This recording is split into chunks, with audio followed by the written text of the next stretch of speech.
putting an end to identity politics. This is the Kevin Jackson Radio Show. What's up, everybody? Kevin Jackson here, KJRadio.com. I am a proud supporter of the military.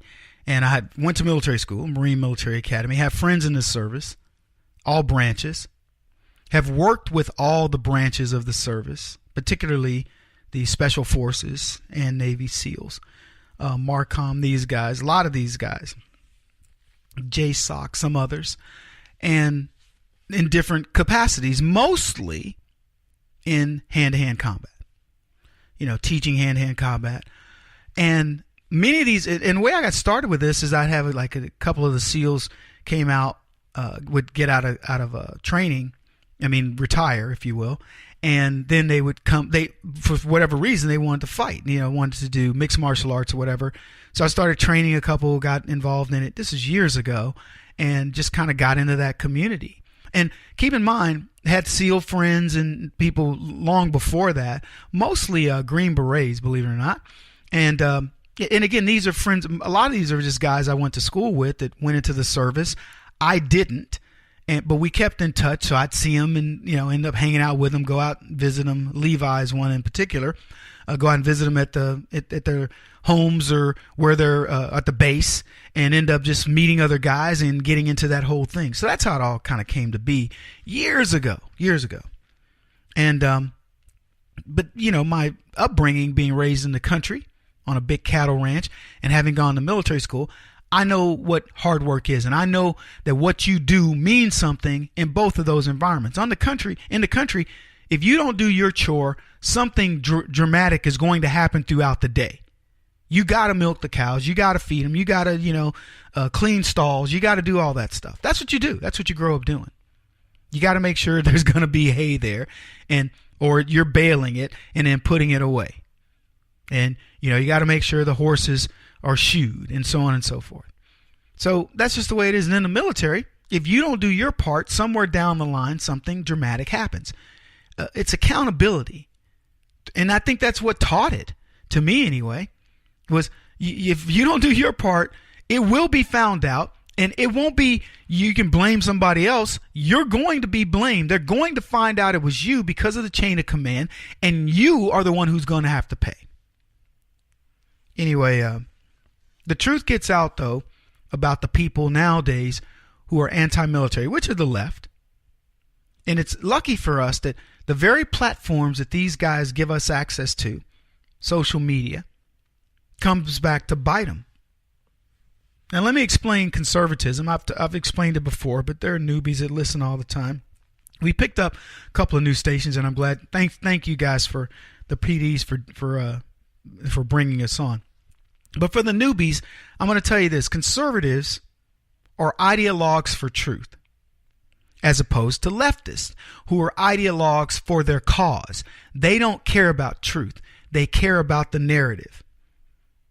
The left are minions who do or say what elitists have trained them to do or say, which is why they lie, cheat, and often get themselves in trouble in one form or another.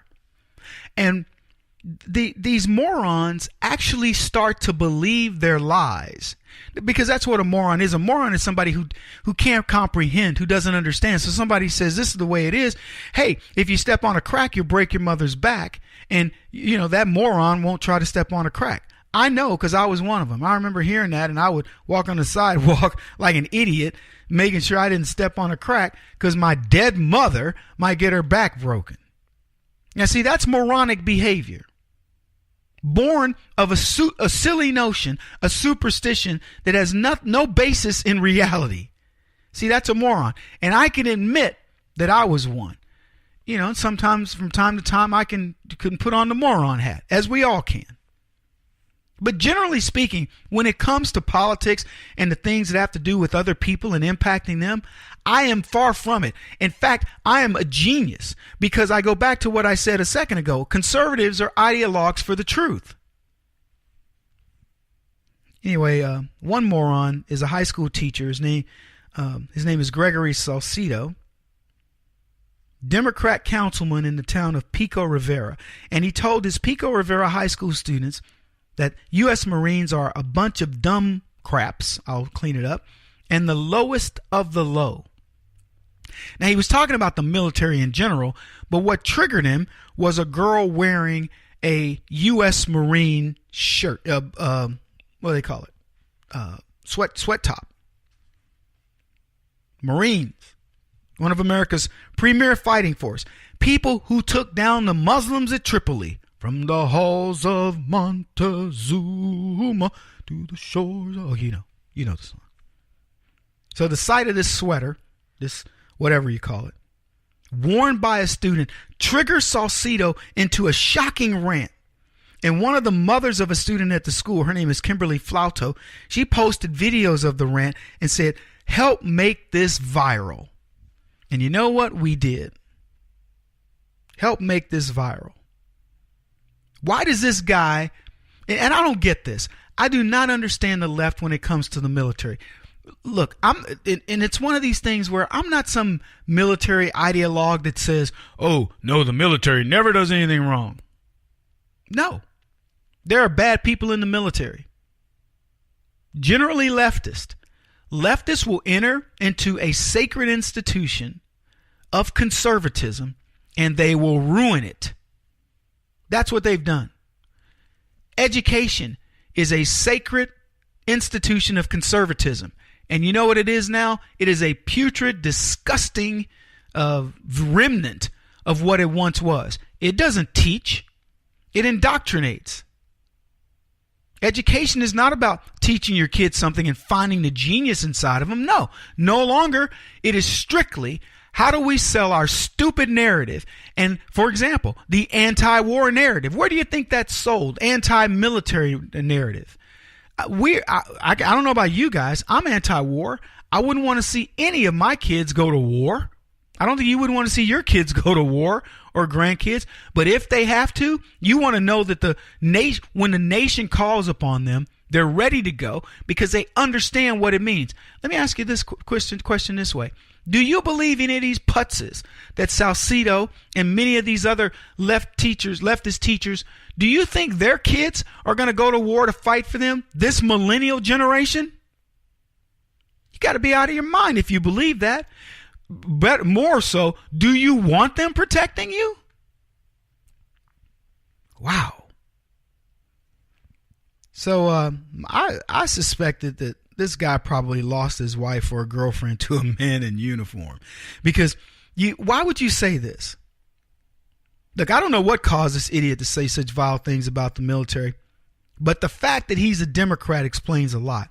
Remember the congressional black circus clown Frederica Wilson supposedly stood up for the wife of a veteran who had been snubbed by President Trump. This is a gold star wife. The president calls this young black woman, and Frederica Wilson says that Donald Trump snubbed her, didn't know who her husband was, and all this other stuff. Let me tell you something. That had to be the biggest lie, one of the biggest lies told by the Democrats in the year 2017. Unbelievable. Donald Trump has a dossier of information about every phone call he makes, and the fact that he made that call should have been thrilling to that young black woman. Unbelievable. But Frederica Wilson was ready to use that slain serviceman in order to get political points, and then trick this young black woman into doing something that no person should do when they get a phone call from the president saying, I want to tell you I'm really sorry for your loss. I'll tell you this. I wouldn't go to the Oval Office to see Barack Obama with his slimy behind. But if he called because somebody in my family died and he genuinely cared, and he cared enough to get on the phone call to say, Kevin, I'm sorry, your brother died in combat or whatever, I take that phone call. Anyway, Wilson, as it turns out, voted against every measure that would ensure that the family of soldiers slain in Afghanistan would receive full death and burial benefits. And she did that in 2013. But she'll tell you she's pro-military. And I remember Al Gore in 2000 when he didn't want to let the ballots, the absentee ballots of the voters, I forget where they were, but they were in theater. He didn't want their votes to count because it could have skewed him being president. He didn't want their votes to count. You want to know why? Because the military votes overwhelmingly Republican. That's why the left hate them. Slimy people. Remember that name, Salcedo. He won't stop until he's the top-rated radio talk show host in America. What kind of weird competitive freak are you? This is the Kevin Jackson Radio Show.